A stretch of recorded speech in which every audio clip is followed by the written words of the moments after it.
സമാപിച്ചു. മൈത്രി റേഡിയോ എഴുത്ത് വിശേഷം. ആനുകാലിക പ്രസിദ്ധീകരണങ്ങളിലെ കവിതകൾ അവലോകനം ചെയ്തുകൊണ്ടുള്ള പരിപാടി തയ്യാറാക്കി അവതരിപ്പിക്കുന്നത് കവിയും എഴുത്തുകാരനുമായ PS വിജയകുമാർ. സാഹിത്യത്തിൽ ഏറ്റവും കൂടുതൽ പുതുക്കപ്പെട്ടുകൊണ്ടേയിരിക്കുന്ന ശാഖ കവിതയാണ്. മലയാളത്തിലും കവിത നിരന്തരമായ പരീക്ഷണങ്ങളെ അഭിമുഖീകരിച്ചുകൊണ്ട് നിലപാടുറപ്പിക്കുന്നുണ്ട്. ഭാഷയിൽ, ഭാവുകത്വത്തിൽ, ആശയ സ്വീകാര്യതയിൽ, പദലാവണ്യങ്ങളിൽ കൊണ്ടുവരുന്ന വേറിട്ട അന്വേഷണങ്ങൾ മലയാള കവിതകളിലെ നിരീക്ഷണാത്മകതയും പഠനസാധ്യതകളും വർദ്ധിപ്പിച്ചിട്ടുണ്ട്. പറഞ്ഞു വന്നത്, പുതുകവിതാ പരിസരത്തിൽ മാറ്റങ്ങളെ ആവിഷ്കരിക്കുന്നതിന് ആക്കം കൂട്ടുകയും വാക്കുകളുടെ ഘടനയെ തൻ്റേതു മാത്രമായ കാവ്യാന്തരീക്ഷത്തിലേക്ക് നിർമ്മിച്ചെടുക്കുകയും ചെയ്യുന്ന കവിയാണ് L. തോമസ് കുട്ടി. അദ്ദേഹത്തിൻ്റെ കീഴ്മേൽ കീഴ്മേ എന്ന കവിത സെപ്റ്റംബർ 14 ലക്കം സമകാലിക മലയാളം വാരിക പ്രസിദ്ധീകരിച്ചിട്ടുണ്ട്. ചെറുതാണ് വലിയത്, വലുതെല്ലാം തകർന്ന് തരിയാകും എന്ന ലോകത്തിൻ്റെ കീഴ്മേൽ മറിയലിനെ കുറിച്ചാണ് കവി. നിന്റെ പാപങ്ങൾ കൈകഴുകാൻ പറയുന്നു, നടുക്കടൽ കപ്പലിലൊറ്റപ്പെടാൻ ആൾക്കൂട്ടം ആരവമിടുന്നു. ഭൂമിയുടെ കീഴ്മേൽ മറിയൽ നോക്കുക. ഒരു കാണാ വഴിയിൽ നമ്മെ ഒറ്റയ്ക്കാക്കുന്നു കവിത. ഇതേ ലക്കം സമകാലിക മലയാളം വാരികയിൽ തന്നെ വന്ന കവിത TP വിനോദിൻ്റെ നിൽക്കക്കള്ളിയും ഇതിനോട് പിൻപറ്റി വായിക്കാവുന്ന ഒന്നാണ്. 3 ചോദ്യങ്ങളും അതിനുള്ളതോ അല്ലാത്തതോ ആയ ഒറ്റ ഉത്തരവും കവിതയുടെ കൈവഴിയെ മാറ്റിക്കൊണ്ടുപോകുന്നു. 2 പേർക്കിടയിലെ മൗനത്തിന് ആ 2 പേരിൽ ആർക്കാണ് ഉടമസ്ഥാവകാശം? ഒരാളുടെ സ്വപ്നത്തിൽ മറ്റേയാൾ എന്തു ചെയ്യുകയായിരുന്നു എന്ന് വിശദീകരിക്കാൻ സ്വപ്നം കണ്ടയാൾക്കോ സ്വപ്നത്തിൽ ഉണ്ടായിരുന്നയാൾക്കാണോ കൂടുതൽ യോഗ്യത? ഒരു കാര്യത്തിൻ്റെ വിശദീകരണം അതിൻ്റെ അർത്ഥമായിരിക്കണമെന്നുണ്ടോ? അങ്ങനെയെങ്കിൽ അർത്ഥശൂന്യതയെ പറ്റിയുള്ള വിശദീകരണങ്ങളെയൊക്കെ നമ്മൾ എന്തു ചെയ്യും? എന്നിങ്ങനെ നിൽക്കക്കള്ളിയില്ലാത്ത ചോദ്യങ്ങളെ കവിത നിവർത്തിയിടുന്നു. ചിലപ്പോൾ ഉത്തരത്തിലേക്കോ അല്ലാതെയോ ഒരു വള്ളിച്ചെടിയായി കവിത വരിഞ്ഞുകെട്ടുകയും ചെയ്യുന്നു. മാധ്യമം ആഴ്ചപ്പതിപ്പ് സെപ്റ്റംബർ 21 ലക്കത്തിൽ വന്ന കുരീപ്പുഴ ശ്രീകുമാറിൻ്റെ കായലമ്മ എന്ന കവിത ദുരന്ത ജീവിതം കിനിയുന്ന നനവിലേക്ക് കൊണ്ടുപോകുന്നു. മഴതുള്ളും കായലിൽ പൊടിച്ചു വന്ന പ്രതീക്ഷ തല്ലിക്കെടുത്തി ഞൊടിക്കുള്ളിൽ പെരുങ്കാറ്റിൻ ചുരുളൻ ചാട്ടത്തിൽ ഒടുക്കുന്നത് കവി ഇത്തിരി വര കൊണ്ട് മനസ്സിൽ കൊത്തിയിടുന്നു. ആഴ്ചപ്പതിപ്പിൻ്റെ ഇതേ ലക്കത്തിൽ തുളുമ്പാതെ തുളുമ്പാതെ എന്ന അബ്ദുൽ സലാമിൻ്റെ കവിതയുണ്ട്. ജീവിതത്തിൻ്റെ മുറ്റത്തു നിൽക്കുമ്പോൾ കിണർ ഒരു സാക്ഷിയാവുന്നു. അടുക്കളപ്പുറത്തു നിന്നും ഒരു രാത്രി കൊണ്ട് ഇറയത്തേക്ക് മാറ്റിവെച്ച കിണർ ഓർമ്മകളിൽ പ്രതീകവേഗങ്ങളായി പൊതിയുന്നു കവിയെ. തുളുമ്പാതെ തുളുമ്പാതെ കിണറെല്ലാം അത് കാണുന്നു എന്ന ബോധ്യം കവിതയിൽ കിണറിനെ ആഴമുള്ള സാക്ഷ്യമായി അടയാളപ്പെടുത്തുന്നത് കാണാം. പ്രസിദ്ധ പോളിഷ് കവി തദേയൂസ് റുഷേവിച്ചിൻ്റെ 8 കവിതകൾ N. ശശിധരൻ മൊഴിമാറ്റം നടത്തിയത് മാധ്യമം ആഴ്ചപ്പതിപ്പിൻ്റെ ഇതേ ലക്കത്തിൽ തന്നെ പ്രസിദ്ധീകരിച്ചു വന്നിരിക്കുന്നു.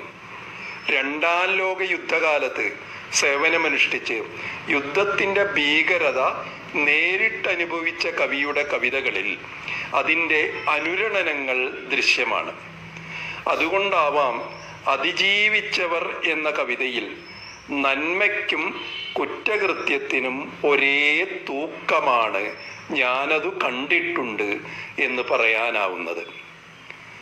കടലിൻ്റെ അടിത്തട്ടിലേക്ക് നൂണ്ടുപോയവരിലൂടെ ഞാൻ ഭ്രാന്തന്മാരെ കാണുന്നു എന്ന കവിതയിൽ കവി സത്യം കിലുങ്ങുന്ന ഒരു നാണയത്തിന് മുകളിലുള്ള കീറിപ്പറിഞ്ഞ മുഖമാണ് ശൈശവം എന്നു കവി ചെസ്നട്ട് മരം എന്ന കവിതയിൽ നീണ്ടതും കെട്ടുപിണഞ്ഞതുമായ വഴികളെക്കുറിച്ച് ആശങ്കപ്പെടുന്നുണ്ട് തിരിച്ചുവരവിൽ കവി. കരിപിടിച്ച ഒരു കണ്ണുനീർ തുള്ളി പോലെ വേട്ടയാടപ്പെട്ട ഒരു മൃഗത്തെപ്പോലെയുള്ള അമ്മയവസ്ഥകളെ കാണുന്നവരാരായാലും അവർക്ക് എന്ന കവിതയിൽ കവി നോക്കിക്കാണുന്നു. ഗ്യാസ് ചേംബറിൽ ശ്വാസം മുട്ടി മരിച്ചവരുടെ മുടികൾ നിറച്ച വലിയ പെട്ടികളിൽ കുരുങ്ങിക്കിടക്കുന്ന പന്നിവാൽ പോലുള്ള മുടി കാണുന്ന കവിത ഉള്ളിലൊന്ന് കുരുക്കാതിരിക്കില്ല. കരിഞ്ഞുപോയ ഇനിയൊരിക്കലും പാടാത്ത ഓക്കുമരം വൃക്ഷം എന്ന കവിതയിൽ ആളുന്ന അവസ്ഥയായുണ്ട്. വാക്കുകൾക്കതീതമായി ആവിഷ്കരിക്കാനാവാത്ത ഒരു കണ്ണീർ തുള്ളി കവി കാണുമ്പോൾ ഈ കവി പങ്കുവെക്കുന്ന ജീവിത നിരീക്ഷണത്തിന് എന്തൊരു ആഴം! മാതൃഭൂമി ആഴ്ചപ്പതിപ്പ് സെപ്റ്റംബർ 20 ലക്കത്തിൽ സാവിത്രി രാജീവന്റെ 6 മുറിയുള്ള വീട് എന്ന കവിത പ്രസിദ്ധീകരിച്ചിട്ടുണ്ട്.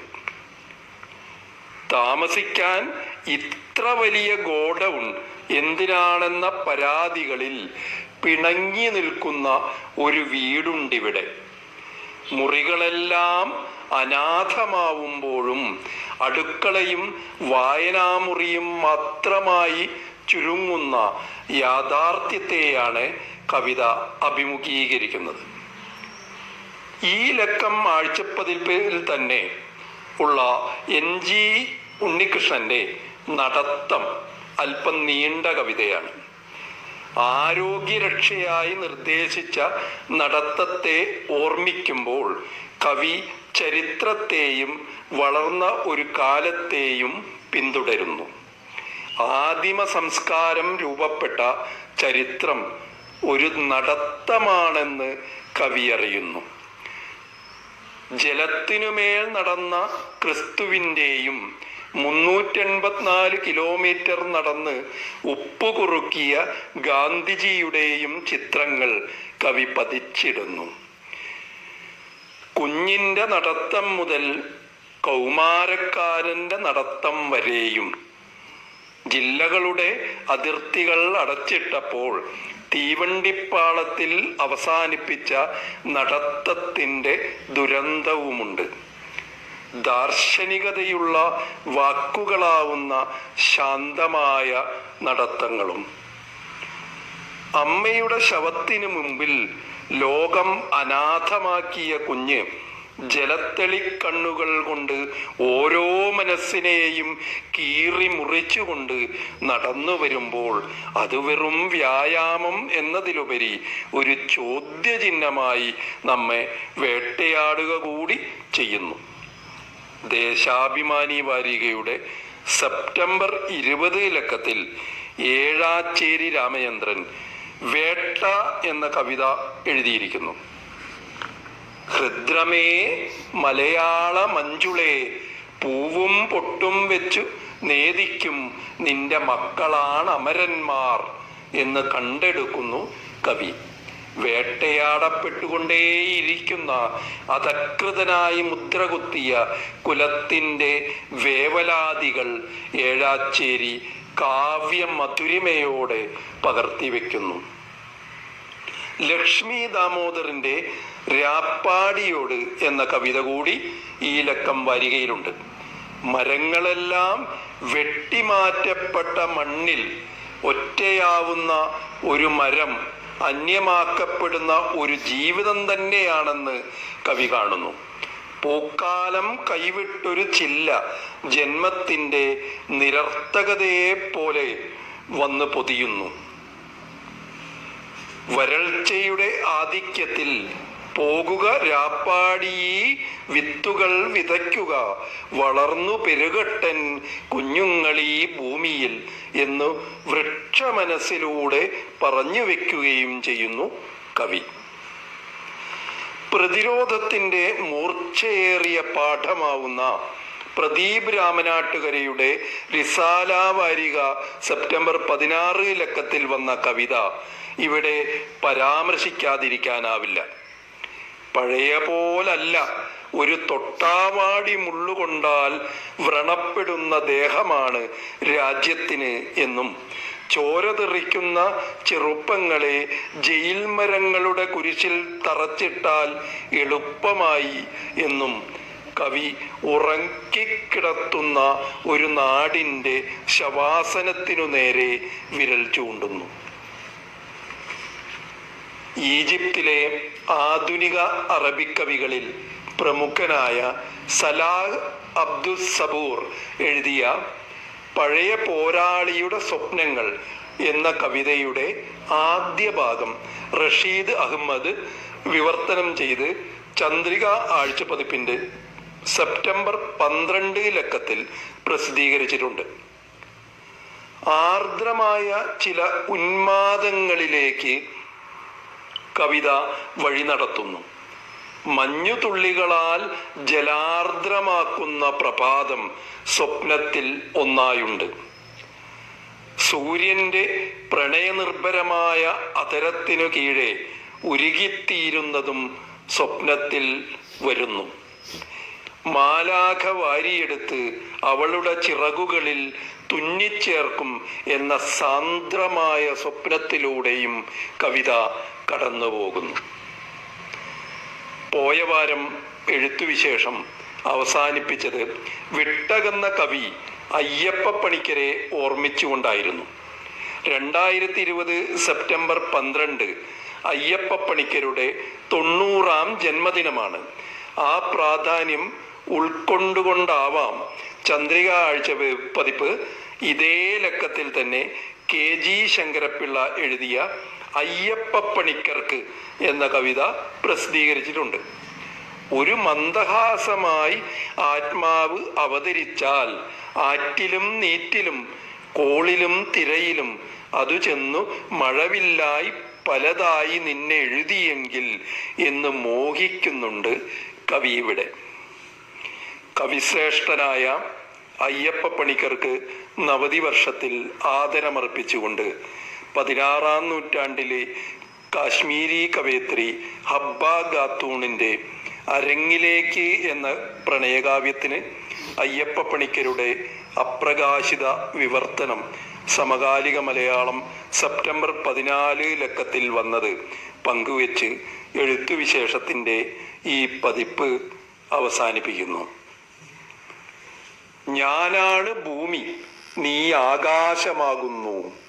ഞാനാണു നിഗൂഢത മറയ്ക്കുന്ന വസ്ത്രം. ഞാനാണു മധുരമെന്നതിഥി, നീ വന്നെൻ്റെ മാതളപ്പൂവിനെ കയ്യടക്കൂ.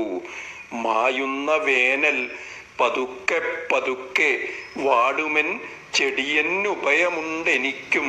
ഹാ വരൂരാക്കിളി, നീയിന്നു വന്നെൻ്റെ മാതളപ്പൂവിനെ കയ്യടക്കൂ.